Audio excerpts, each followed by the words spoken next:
So Reg, not being affiliated with any university or research organization at that time, he calls me up one day and he says, John, we've got an opportunity to run a trial using nanopolysaccharides. We just need to do it with people with Alzheimer's.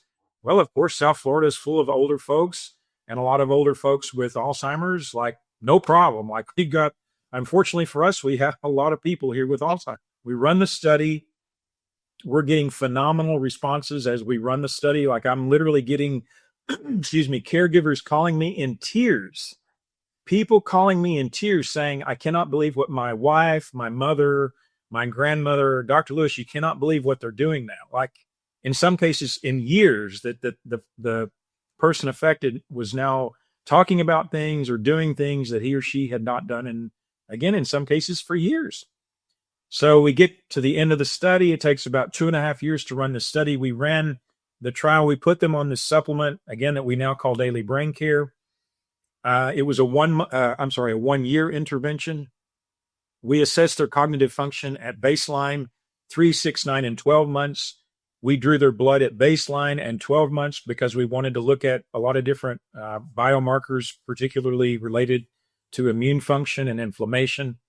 And then we had this, as you can imagine, this gigantic amount of data at the end of the process.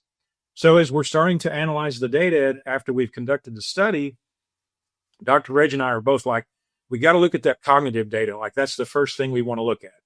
And there's something called the ADAS-Cog. I don't know if you've heard of it, but that is considered to be the gold standard for assessing cognitive function, especially among people with dementia. And for our listeners, just to make sure that you're clear, cognitive function is much more than just short-term or long-term memory. It's a whole host of attributes around how your mind functions.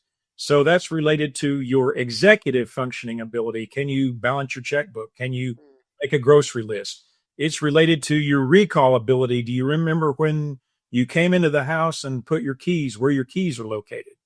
It's related to your processing speed. How quickly can I give you a list of items and then you repeat those back to me? It's related to your spatial orientation and awareness.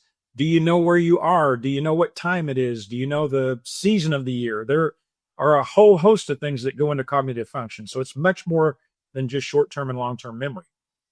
At 9 and 12 months, listen to this very carefully.